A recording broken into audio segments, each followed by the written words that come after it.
Welcome to Season 9 Champions. Season 9 brings core gameplay updates, a rework competitive... okay. New event, Cosmic Crisis. Face off against eldritch abominations in the twisted reality of the Cosmic Crisis. A brand new co-op mission. Work with 3 other players to repair your ship and escape the ruins of Eco Point Antarctica while fighting off the monstrous Null Sector. Keep an eye out for your teammates. An ancient power lurks in the shadows, waiting for its chance to strike. So this sounds like it's not a mission, it's just a co-op thing. But PvE. Honestly, I wasn't a big fan of the last co-op PvE thing. The missions were good. Story-wise were good. But hey, content. Competitive player updates. With your feedback, we made improvements. Okay.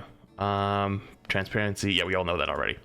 Skill rank reset. Given the significant changes to our heroes and the addition of a new skill tier, this reset is designed to give all players a chance to climb higher than ever before. All roles in role queue and open queue in competitive play have been reset to unranked. Oh, I didn't even think about open queue. Placement matches. Placements have been rebuilt from the ground up. Your predicted rank will be displayed after each placement match. You must complete 10 matches in a role to receive your skill rank on that role. Winning your placements will have a significant impact on your rank. So you know what's cool about this is, like, let's say you play 2 games, it'll say like prediction bronze 1, prediction plat 1, right? And then if you win a game, it'll say prediction diamond 5. You know what I mean? Like, so you feel like you're climbing even though you're in your placements, which is nice. Competitive updates. Competitive updates have been reworked. Instead of requiring 5 wins or 15 losses to get a competitive update, updates now happen every match. Going forward, the competitive updates page now hosts information about your ranks in role queue and open queue, as well as your progress towards competitive point rewards. Skill modifiers. Modifiers are now appeal on the competitive progress page. Skill modifiers provide information on how much rank you will gain or lose progress after a match, gaining win or loss streaks, ranks instability, or match favorability. New skill rank champion. Only an exceedingly small percentage of players will ever occupy the echelon of this echelon of competitive play. Versus screen. The range of ranks for players in a match of competitive play is now displayed on the same screen where both teams are shown with their name cards, players, icons, and titles. Wait, what? The range of ranks. Okay, I understand. So like when you load into the game, it won't say just GM2 anymore. It'll show you the lowest ranked player in the lobby and the highest rank. It won't tell you who they are, but it'll say like GM5 to GM2. Does that make sense? So like, you know that the lowest player in the game is a GM5 and the highest level player in the game is GM2. Okay, so that's how you know if like someone's way out of range. Grouping requirements. Bronze through diamond players may group with other players within 2 skill tiers of their own rank. Masters players may group with players within 1 skill tier of their own rank. Grandmaster players may group with other players within 3 skill divisions of their own rank. Stacking is back in GM. Champion players may group with only 1 other player within 3 skill divisions of their own rank. So let me explain this to you. Skill tiers means like plat to silver, diamond to silver, diamond to gold for diamond. Master for 1 skill tier means masters can queue with GM or with diamond. The GM skill restriction means that if you're GM3, you can only queue with people up to GM1 and then down to GM5. Actually, would it be 3? Would it go 1, 2, 3? I don't know if it would actually be Masters 1 or it would be GM5. But the point is, though, instead of a whole division, it would be the 3 of it. Does that make sense? I don't know if it counts like the one you're on, though. So, like, if you're GM3, is it GM3, GM4, GM5? Or is it GM4, GM5, Masters 1? Does that make sense? So a Diamond 5 could not group with a Masters 1. Yes, because like they're outside of the skill tier. So like Masters 1 to Diamond 1. Diamond 1 could queue with Masters 1, yes, because it's 1 full skill tier. 1 skill tier equals 5 divisions. Yes, correct. Okay. Let's see. Skill tier and skill division art for rank icons has been redesigned for improved readability. The competitive skill tier legend has also been redesigned to include updates to new relevant information. Looks good. Wins now grant 10 competitive points. Each draw now grants 5 competitive points, and each loss grants 0. Whoa. Competitive progression. Competitive challenges that reward additional competitive points at the end of the season have been replaced with new competitive progression system. Every match grants progress towards your competitive progression meter, and earning 30 will receive an additional 100 competitive points. Wins award 3 progress towards your competitive progression meter. Draws and losses award 1. Competitive rewards, Jade weapon variants have been introduced. Each Jade weapon variant costs 3,000 points. All players will start this season with a balance of 0 competitive points, so your old competitive points are turning into legacy, which it says here, all existing competitive points will be converted to new legacy. I think that's a stupid change, but whatever. Each golden weapon variant now costs 3,000 competitive points to purchase. That's always what it's been, so that's a bit of weird. At the end of the competitive year, any remaining balance of the competitive points will be converted to legacy. Okay, I don't really like that much, but it's not a big deal. Matchmaking rating. At the start of the season only, the internal matchmaking rating for all players have been adjusted to push players closer to the normalized average, approximately gold 3. So we talked about this before. So basically, they're trying to, instead of a rank reset and putting everyone to bronze, they're smushing everyone to the middle. So if you're like GM, you're going to probably come down to like diamond plat. If you're bronze, you're actually going to come up towards gold. So where everyone's starting in that middle rank, and you're going to go up or down depending on your skill. Matchmaking ratings have been decayed. The higher the rank, the more it has been decayed. Most players will start at a low skill rank in divisions than their most most players will start at a lower skill rank in divisions than their most recent rank. So like for most people, up above will get pushed down, but there are some people that probably get pulled up too.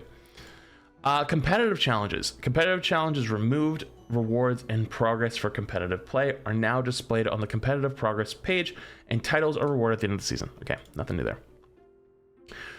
General updates. We added a new set of visual upgrades. Hero/game mode badges upgrades start at level 500. Okay, and badge upgrades start at level 250.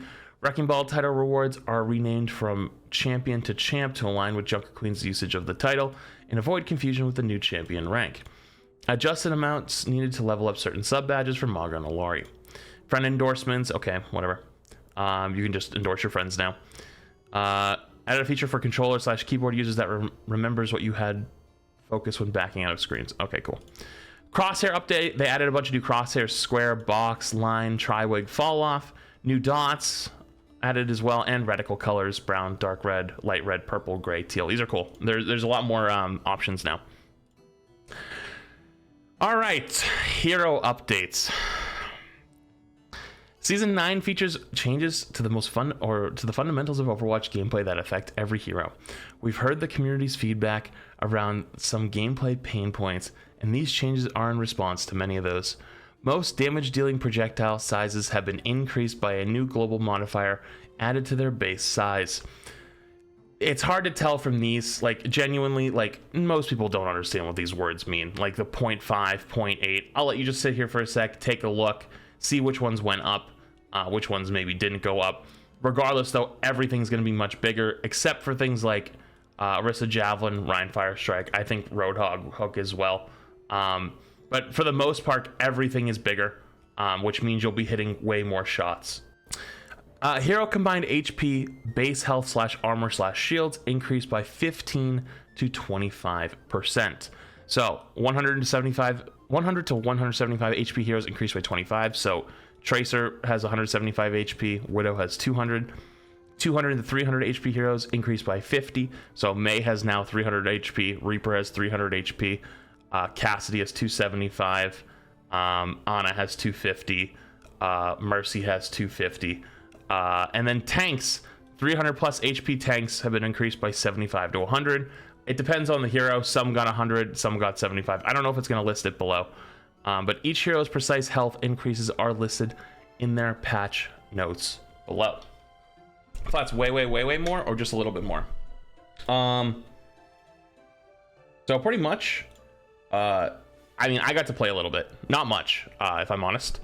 But I did get to try it. And I will tell you, but I played like some BAP and I like didn't miss a shot. Like I felt like I was the best player in the world. It was crazy. So yeah, you're gonna hit a lot of fucking shots. And the health thing, I think it's way too early to tell anything. It's way too early to tell. Ultimate charge. All ultimate abilities costs are increased by 10%. So basically, because everyone is doing more has more health. They're trying to slow down ultimates, which is fine. Regenerative passive for all heroes. All heroes now regenerate 20 health per second after 5 seconds of not taking damage. Obviously, it's still way too early. Some heroes benefit from this more than others, I think. But I still find it very funny that Aaron Keller kind of clickbaited himself back when he announced that there was going to be a global healing passive. And everyone was like, oh my god, this game's fucking dead. Like, dude, 20 health after 5 seconds ain't shit. And, like, this is, like, borderline useless for tanks. It's good for, like, flankers and shit. But, like, other than that, dude, it's really not that big of a... It's really not. Support passive now reduces the delay caused by regeneration by half, 2.5 seconds. Support passive's, you know, it's still a support passive. You know what I mean? But... Damage roll passive, reload speed bonus on elimination has been removed. New passive, dealing damage reduces enemy healing by 20% for 2 seconds. I actually didn't know it was by 2 seconds. It just felt like it was about 2 seconds. So honestly, I was kind of guessing. But yeah, DPS feels extremely strong. So if you're a DPS player, you're going to have a great time this season. I promise you're going to have a great time. You actually can't, like, I'll give you in a matchup example. I got to play a game of Widow versus Ruben. And I had a Moira literally full pocketing me, and even with movement, Ruben killed me in like half a second. I'm not joking. And he didn't hit headshots; he hit body shots. I couldn't get healed through the damage. So, yeah, not gonna lie, that 20% is actually kind of insane. But let's go through the rest of them. I'll talk about more at the end. But DPS players are winning this season. That's all I'll tell you. Quick melee damage increase from 30 to 40. So regular melees, like, you know what I mean, like just like 30 to 40 makes sense though with the extra health. Diva pilot health increase from 150 to 175. Mech armor increase from 300 to 375. So Diva is one of the ones that got 75 instead of 100 HP extra. So that would make Diva's total. What would that make Diva's total? She has on live what? So it'd be 725, I think. 725. So yeah, so Diva has 725 HP. I don't know how it feels. I'm just telling you. Explosion maximum damage increase from 900 to 1000. An inner explosion radius range from maximum damage before fall off increases from 4 to 6 meters. This is actually kind of crazy. You might not believe me, but the range, you actually really need to rethink about how you deal with Diva bombs, because there's times when you think you're gonna live, and you don't. You don't. Doomfist health increased from 300 to 375. So that takes Doomfist from, what's Doomfist at? Is Doomfist 450 or 470 or 425? He's 450, so it goes up to 525. Max impact damage increased from 50 to 75. Max wall slam damage increased from 30 to 40. It's still way too early to tell. These are just speculation. This isn't like. A lot of the things I'm going to say right now are all speculation. They're not fact. I don't have enough info. Like, I really don't. And we're not going to know until we play. But Doomfist, I think, is probably going to blow. Doom's probably going to blow, honestly. We'll see. But anyways, I could be wrong. We never know. It's really too early to tell. Junker Queen health increase from 300 to 375. So Junker Queen also goes to 525 HP.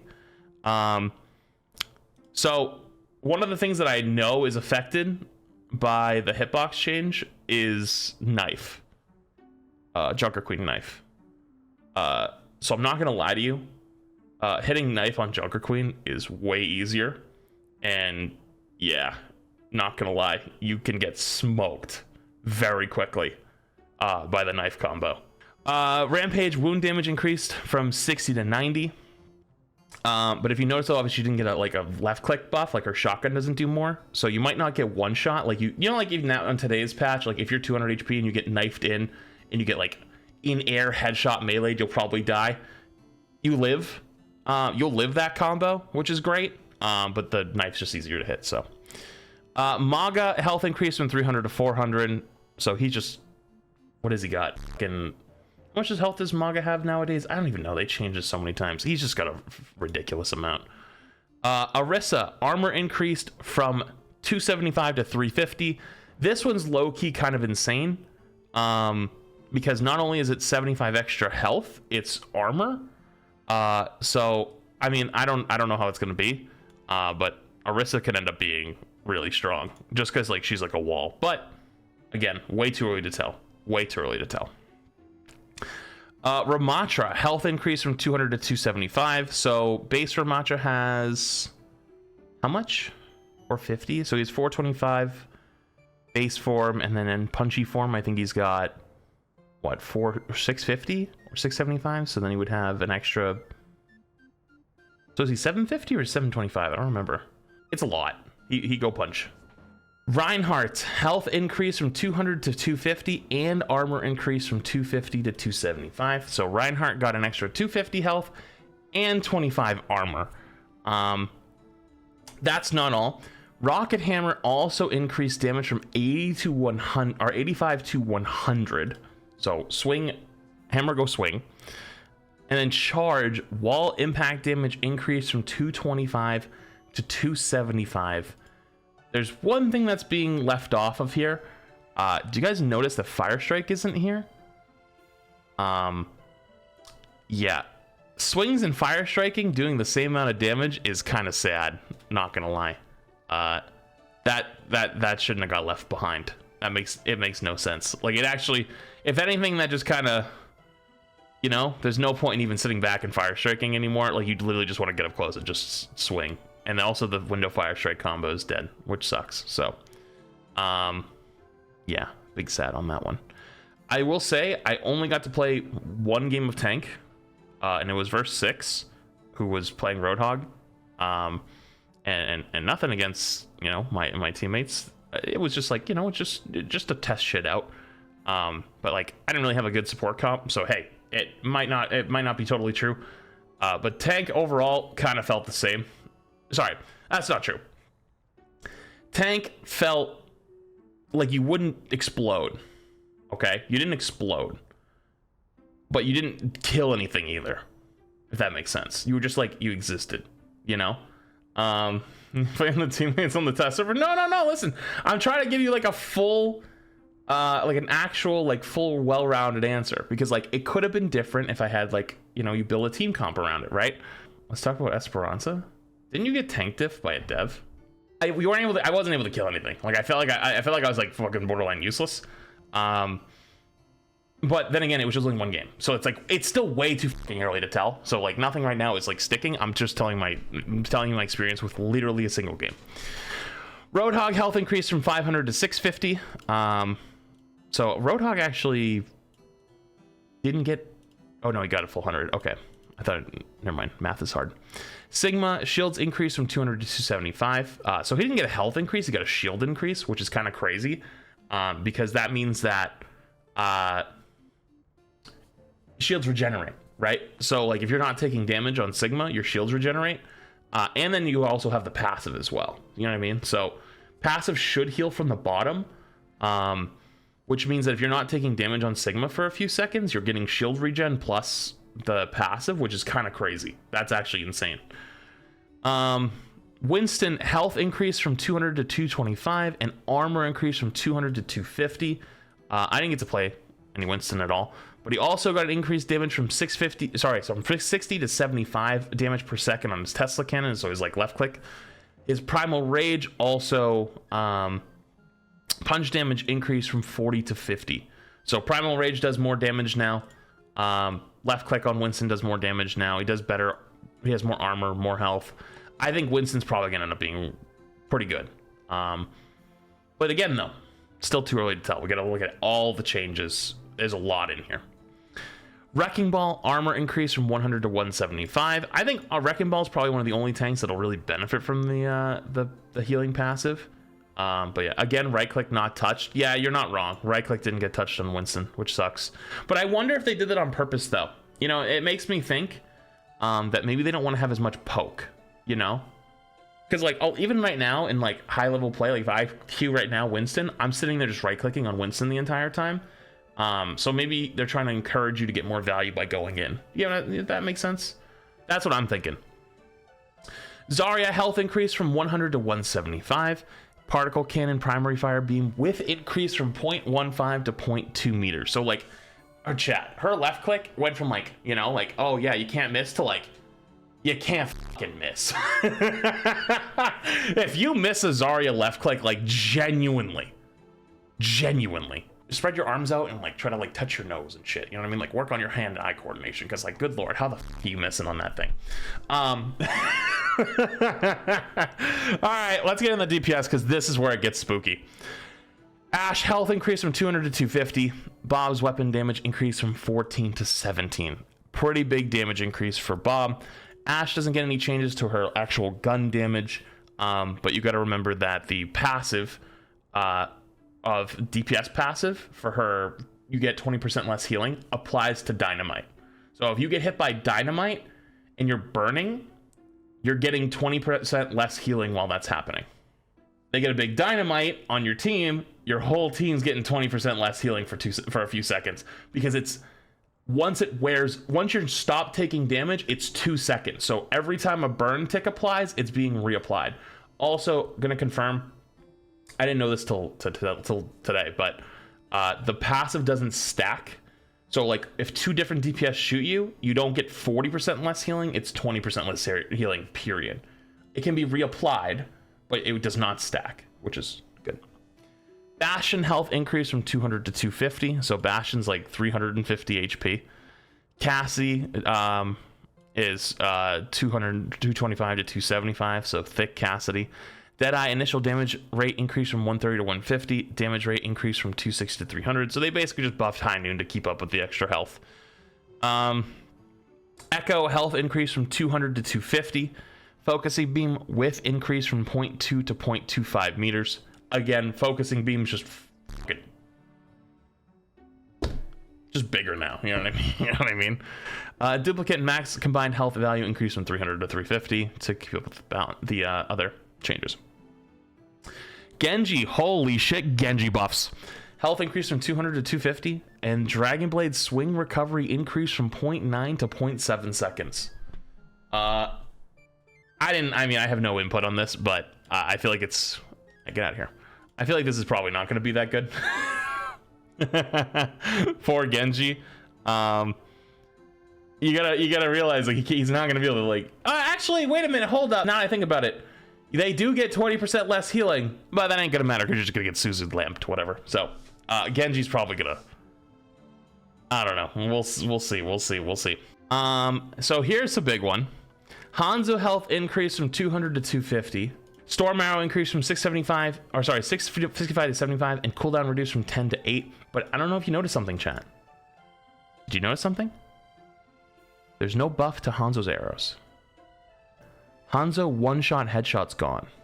If you're a Widow or a Tracer, I'm sorry to tell you, you're still gonna get rolled. But if you're 200 HP or above, a current 200 HP or above character, you're not gonna get one shot. Now, before you start clapping and going, yeah, the war is over, I need you to take a pause for a second, because I don't think you understand. There's a big trade-off, maybe much bigger than you realize. The Hanzo arrows are the size of buses. Hanzo headshot does 250. No, it doesn't. It does 200. It does 240. Sorry, it does 245. It does 245. It doesn't do 250 anymore. They changed it. Hanzo's nuts. You like can't miss. Like genuinely. So yeah, you're not gonna get headshot. But if they have a mercy pocket, you're still gonna get one shot. But that's with the mercy pocket, that's different. But you will get two tapped. Okay? You will get two tapped. But it gives you time to respond. But the Hanzo arrows are fucking massive. Junkrat health increase from 200 to 250, and the frag launcher base projectile size reduced base projectile size reduced from 0.25 to 0.2 meters. Wait, what? Base size reduced from 0.25 to 0.2. So does that mean Junkrat's projectiles go faster, but they're slightly smaller? Wait, 0.25 to 0.2, then add plus 1.15 from global equals 0.35 meters net. But I thought it was... Doesn't it say projectile speed, though? I mean, I believe you. So they reduced it on live from 0.25 to 0.2. But then he also gets a 0.15 increase. So instead of being, so it goes from 0.2 to 0.35 instead of 0.4. That makes sense. Okay, I understand. That's so weird that they worded it that way, though. I understand now, though. I understand. May health increased from 250 to 300. Farah health increased from 200 to 250. Okay, so this is the Farah rework. So this is the Farah rework. Farah's health increased from 200 to 250. Rocket launcher recovery reduced from 0.85 to 0.8, so she shoots slightly faster. Projectile speed increased from 35 to 40 meters per second, so her projectiles go slightly faster. And explosion self-damage reduced from 50% to 25%, which means she takes less self-damage. Now, this is also included with the global changes to projectiles, which means that her projectiles are also overall 0.15 meters bigger, which means that her projectiles are bigger, she shoots faster, they go faster, and she takes less self-damage. So, not gonna lie, Farah's rocket sounds kind of insane. This is her new ability, Jet Dash. If you're on PC, this is going to be your right-click ability. It provides a quick horizontal boost in the direction Farah is moving. It's at an 8-second cooldown and added a setting to activate Jet Dash on a double jump instead. So basically the way this works is, so you know how you have the concussive grenade, and if you turn around and shoot the grenade at the ground, you like boop forward? Instead of having to do that, you just have a button now, and so the button will just juice you forward. Does that make sense? So like instead of like boosting up like normal jump jet, it sends you forward, backward, side to side, and it gives you mid-air movement, which is kind of nuts. Jump jet, which is a normal thing, now restores 50% of hover jet fuel and can briefly overfill the maximum amount. So the way this is displayed is like you have your normal bar, and then there's a yellow bar that's all that like appears on top of it. That's technically called like overfuel, right? And so that fuel is like free, quote unquote, to use. So it lets you stay in the air a little bit longer. Vertical height boost reduced by 20%, so she doesn't go up as high, 20% less. And the cooldowns increase from 10 to 14 seconds. Now, granted, I'm not a Farah player. I'm not the best Farah player. I never have been.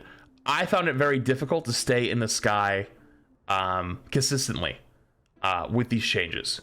So you were much more maneuverable and able to like fly around and be like zoom, zoom, zoom, zoom. But you can't just like hover around the map all day. Like that doesn't, I don't think that's going to be doable. Obviously, granted, I'm not the best Farah player, but like I understand the mechanics. I understand how it works. Even with like shooting the ground, like the left click like booster jumps, it still wasn't enough. So we'll see. Concussive Blast also got changes. Cooldown reduced from 9 to 7 seconds. Explosion deals 30% damage to enemy targets. Explosion radius reduced from 8 to 6 meters, and knockbacks reduced by 10%. So it doesn't knock back as far. It does a little bit of damage now, a little explosion damage. The radius is smaller, and it's on a smaller cooldown. Barrage now instantly refuels hover jet fuel. So if you're almost out of juice and you barrage, then you get it back. And then hover jet's speed boost increased from 20 to 40%. So basically when you're flying around, like when you're just like bzz, bzz, bzz, bzz, you go 40% faster instead of 20%. Now requires landing to refuel. So you can't just like go really high and then like come down a little bit, let it refuel, come down a little bit, let it refuel. Your jets do not refuel at all until you touch the ground. So you have to be on the ground. So you know how people can stay in the air on Farah, and then like, you know, when the jump comes back online, you just like boost yourself back in the air? That doesn't work. So yeah. Can now be activated without fuel to slow your descent. So that's cool. But you still fall like straight down. Farah has significant updates that empower her more individual plays and shifting her movement abilities from high up in the air to more horizontal movement that can cover distance quickly. Because now you have your conch plus the jets, so you can go like, you know what I mean? Like you go really fast now. Like sliding on rooftops doesn't work. No. If you try to slide on a rooftop to regenerate your fuel, it doesn't work. You have to be on the ground. Now Reaper health increase from 250 to 300. Sojourn health increase from 200 to 250. Secondary fire projectile size increased from reduced from 0.1 to 0.07 meters. Basically her railgun. What's the math on that one? 0.7. So it's 0.12 now. I looked over at chat and I took your answer, Chompy. I think it's 0.15. Yeah, you're 1.15. Chompy, you're a Chompy. You can't be one of my mods and be a fucking engineer and can't do math. You make me look like an idiot, okay? I looked over and I immediately trusted you. Immediately. You know why? I'm like, holy shit. I got this guy in my chat who's one of my mods. He's been here for like 50 months and he's a fucking engineer. And he couldn't, and he builds bridges and shit. And we took 0.7 plus 0.8 and he got it wrong. And he made you. So anyways, it's 0.15 now, which means the railgun is much bigger. However, there's a good trade-off. The railgun is bigger now, but there's no damage increase. So everyone has more health, but railgun does the same amount of damage. So that should mean that there's far less Sojourn running your team down and just headshotting everybody and everybody dying, which is great. So good. Soldier 76 health increase from 200 to 250. Sombra increase from 200 to 250. Symmetra shields increase from 100 to 150. Photon projector primary fire beam with increase from 0.2 to 0.2 or 0.25 meters. So her left click's fucking massive now, which is awesome. You just can't miss. Torbjorn health increase from 200 to 250. So I have a little juice to sprinkle on you, okay? Don't tell anyone I told you this, okay? Keep this between us. It's a secret. The 20% modifier applies to Symmetra turrets and Torbjorn turrets. So if your Torb turret's going pew, pew, pew, pew, pew, pew, pew, pew, in the back, whoever it's shooting is getting 20% less health or healing. Shoot your damn Torb turrets. Don't forget. Don't let them sit there. If you have a random sim turret that's sitting somewhere and the sim turret just goes beep and just hits you really quick, beep. You know what I mean? Like, you know, like you walk by a sim turret, it goes beep. It like hits you for 1 second. Guess what? You're taking less healing for 2 seconds. Tracer health increase from 150 to 175, and Widowmaker health increase from 175 to 200. So if you notice something here, chat, Widowmaker didn't get a damage increase, which means a full charge Widowmaker headshot is the only way you can kill certain characters, like Reaper, May. But you can still one-shot. But there's a trade-off here. Widow's going to be useless? Pause. There's a trade-off. The projectile for Widow is bigger. The projectile is bigger. Which means that it is easier to hit headshots. You know how Emong... Okay, let me give you an example. You know how Emong got kicked from a Widow headshot-only lobby? You know how Emong got kicked from a Widow headshot-only lobby trying to play Widow? Emong played some Widow and like he was actually hitting like a lot of shots, which I think if anything should be a bit of a warning sign to you, because even he was surprised. He even was like, wow, I'm hitting shots, this is crazy. So good luck with that information, and have a good time with it. Support Ana health goes from 200 to 250. Baptiste health goes from 200 to 250. I want to just say really quick, I didn't really get to play much at all. I'm serious, I really didn't. That's why I have no idea. Anyone who tells you that they have a good idea about what's coming, they don't have a fucking clue. I promise you they don't. Baptiste was one of the few things I got to play, and I'm not joking. I finished a game of push where we full capped with a spare 4 minutes to go. I was playing with Guru. Guru was my Junker Queen, and I was playing Bap. Not gonna lie, we kind of smoked him. I finished the game with 8,000 damage and like 5,000 healing. I didn't miss. I couldn't miss a shot. I literally couldn't miss. It's not possible. And you know, if you watch me, can I know how to play support? Do I play like quick play? And you know what I mean? Like, yeah, I know how to play support. I'm not insane on it, but like, if you watched me play, you thought I was a pro. Like, it was just hit markers, hit markers, hit markers, hit markers, hit markers, hit markers. Not all headshots, hit markers, hit markers, hit markers, hit markers, hit markers, hit markers. But granted, everybody has more health, so you're not doing as much damage percentage-wise, which is good. It means the time to kill has gone up significantly, but you hit a lot more shots, which is kind of interesting. Because I had this thought on the SVB podcast the other day. It was like, I wonder if so many people that hate Overwatch or they don't think it's a good game are because they're fucking terrible at it. Like, genuinely. I wonder if that's actually true. And I feel like this is going to make people think they're a lot better at the game than they actually are, because they're going to be hitting more shots now. It's actually kind of insane. But anyways, that's a longer conversation. Brig health increase from 150 to 200. Rocket flail damage increase from 35 to 45. I know, I understand, but like, hey, come on now, we didn't need that. But I understand. The reason why this was made is because you can't have the rocket flail doing less damage than melee. If you're wondering why melee now does 40 damage, this would mean rocket flail did less damage than a melee. That wouldn't make sense. Come on now. We all got to admit that. We all got to admit that. Even me. I got to admit that. That's okay. That's fine. You know? So, that's fine. Ilari health increase from 200 to 250. Kiriko health increase from 200 to 250. This is a big one in a lot of people's minds. Kunai's base projectile size reduced from 0.18 to 0.15 meters, which means that her current one they're making smaller because on the opposite end, her projectile is going to be bigger. Which one is it for her? Let's see. Is she this one or is it this one? Yo, Karq, you still here? You know which one it is? Is it the 0.1? I think it's the 0.1, but Kiri goes from 0.18 to 0.5 and then goes up to 1.0. So then it would be, hold on, hang on, I gotta scroll back down. So it's plus 0.1. Okay, so they're reducing hers from 0.18 to 0.15. So we're at 1.15, and then it's plus 0.1 from there. So it'll then become 0.25, right? Yes, okay, so the net is 0.25. Okay, so even though this looks like a nerf, it's just a compensating nerf. She's still buffed overall, which means that her kunais are bigger, right?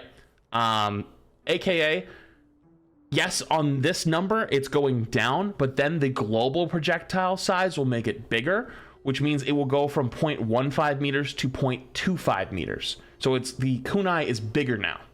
Make sense? That's nearly the size of old Junkrat grenade.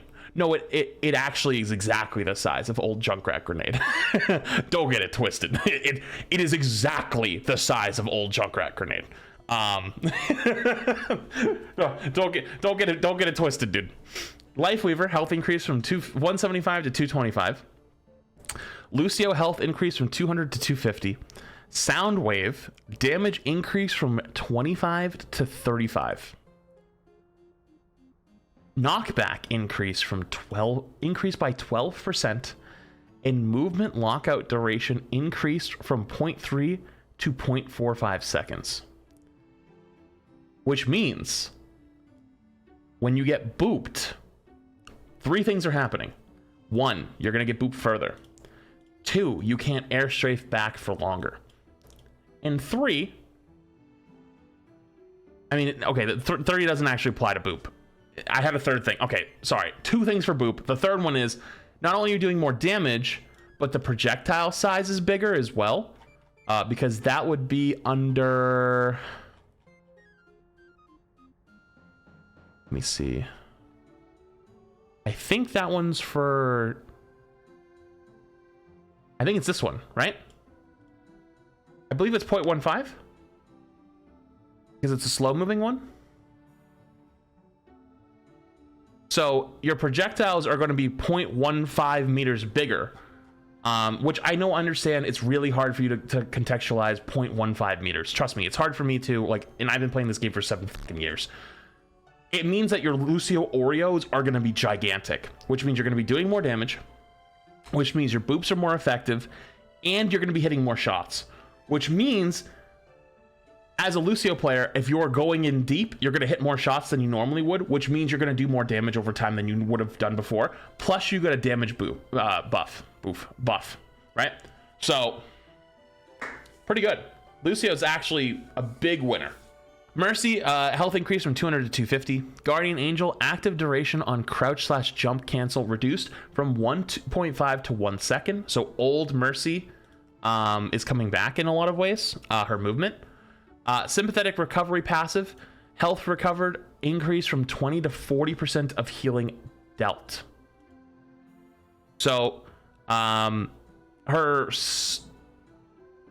healing, her self-heal, when she's healing, instead of getting 25%, she gets 40% now. Which, okay. All right. I'm gonna keep it a buck with you. On paper, this looks like a gigantic mercy buff, and it is. It is. But in my personal opinion, in just the few amount of games I got to play, so again, all speculation. All speculation. All speculation. Didn't get to do much. Okay? I thought Mercy was the biggest loser in this patch. Doom is not gonna lie. Okay, fair. Doom is also probably a loser as well. But Doom players have this really bad habit of crying and saying that their character's bad, even when he's good. So I'm not gonna lie to you. I don't really believe Doom players. It's too early. I could tell you, though, that I looked at Mercies and I went, holy shit, you're so easy to kill. Plus, you get the 20% less healing while you're getting shot. Yeah, hey, maybe a bit of a hot take. Maybe a bit of a hot take. I think Doom players complain more than Mercy players. People say Mercy players are the biggest complainers. I think it's Doom players. I think they're worse. I think they're way worse. I'm just saying. I'm just saying. Listen, dude, extremely mechanically difficult hero.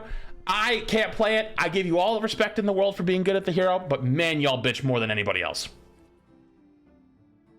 I'm sorry. It's true. I'm sorry. That's my opinion. But anyways, though, when I played against Mercies, which again wasn't very often, I didn't get to play a lot. I felt like I could kill Mercy super easy. Even on tank, I feel like I could. Yeah, it's kind of a lie. Not really on tank, but on DPS for sure, or in support as well. Just because you can hit more shots. So even though Mercy's flying around a little bit more, you can get a lot more. You know what I mean? Moira, health increase from 200 to 250. Biotic Grasp, secondary fire damage increase from 50 to 65. And secondary fire target acquisition radius increase from 0.6 to 0.7. So Moira is going to do slightly more damage. And she's going to be able to suck you from slightly further away. I think that's fine. Moira probably would have really sucked if her damage was almost the equivalent of a melee. So Zenyatta, health increase from 75 to 100, and his shields go up from 150 to 175. So total of 50, but he gets 25 of that in health and 25 of that in shield. So you have 250 HP Zenyatta. Sorry, 275 HP Zenyatta. I still think that they should remove the kick. The kick was funny, or at least put it on a cooldown. I don't know. I think it's going to be really, really ass getting up close to 275 HP Zen, and he just keeps kicking you away. It's gonna suck. It's gonna suck. But then again, I didn't get to play enough. That's all speculation. That's just my own personal opinion off of what I've played in the past. So again, that could totally end up not being true. Map updates, Junkertown update. That's going to be in the blog post, which I think will be something separate because this one's already going on so long. But Junkertown update, new nighttime lighting theme, new building near the first point to provide more cover and block line sight lines. I got to see this. So basically they added a big ass house. There's a fucking big ass house now. Remember the mini on first point is? The mini on first point defense behind that little wall? So instead of there's like a little wall there with the mini, there's just a giant ass house. There's no health pack in it anymore, but there's just a giant fucking house. And so they kind of removed the sight line from that back corner. So you can't, there's no longer, I think, 3 Widow spots. I think there's 2. So, yeah. Added more vehicles near the cliff to provide additional cover. I don't remember exactly what this is, but yes, there seem to be a few more places for cover. Reduce the cliffside path to tighten the space and reduce the overall footprint of the area. I didn't really notice that, but I think they just brought it in a little. Removed a health pack on the second area balcony that was easy for defenders to overuse. I don't actually remember this one. I didn't see that. Added vertical beam at second choke point to promote movement out of the upper floor and make the choke easier to defend. I don't remember that one either. Widened and added the cover in the hallway and the third area to make close quarter fights easier to maneuver. I don't remember that either. Okay. Hopefully there's more photos. I actually don't remember those at all. Then again, I didn't really have a whole lot of time. Some regular fixes. I'll just scroll through these. These are some map fixes. There's a lot of things. Here you go for all your Doomfist players. Here's some bug fixes. For Meteor Strike, Seismic Slam. prevent Doom from getting over health, and Rocket Punch left a small window of time to use abilities. So there you go. You got your Doom fixes. You got your Doom fixes. Now you guys can stop. Let's see. Anything else in here? Oh, they fixed it. Fixed a bug with Primal Rage that interrupted the ability to attack if the ultimate was initiated while jumping and using melee at the same time. Holy shit, we got it fixed. That is the official patch notes. There's still more to come, but I think that's it for this section. Retro, you can take this, send a video, and then I will get started on the blog, and there's probably some more stuff. Oh, really quick, actually, Retro. Projectile changes visualized. I made this graphic using everything to scale in the game, including our 0.85 meters tall Soldier 76. Hope this will give people a better idea on how these changes in the game will feel. Spread hit scan. Wait. So that little dot in the middle was the old one, and now it's this is the new one. The green is the new one. Red is old, green is new. So you can barely fucking see it, but that was the spread hit scan. This is precise hit scan. It's going from that red dot to the green dot, which is massive. That's huge. Projectile time or travel time projectiles going from the red to the green. Fast projectiles going from the red to the green. Slow projectiles going from the red to the green. And then giant projectiles going from the red to the green. So also, I don't know what the giant one is because some of those don't apply. Like for example, Rissa Javelin. Is it accurate though? I mean, this is just a Reddit thread. I'm going to be honest with you. I can't totally speak if this looks accurate, but I'm not going to lie to you. From just these two alone, I'm kind of leaning towards believing it. So definitely take it with a grain of salt. But like I said to you before, I didn't get to really play a whole lot, but I felt how insane it was to hit shots. And I told you that Hanzo also felt insane. And that he was just, or sorry, not felt, looked insane. And like the point you couldn't fucking miss. So I wouldn't be surprised if this is what that change looked like. So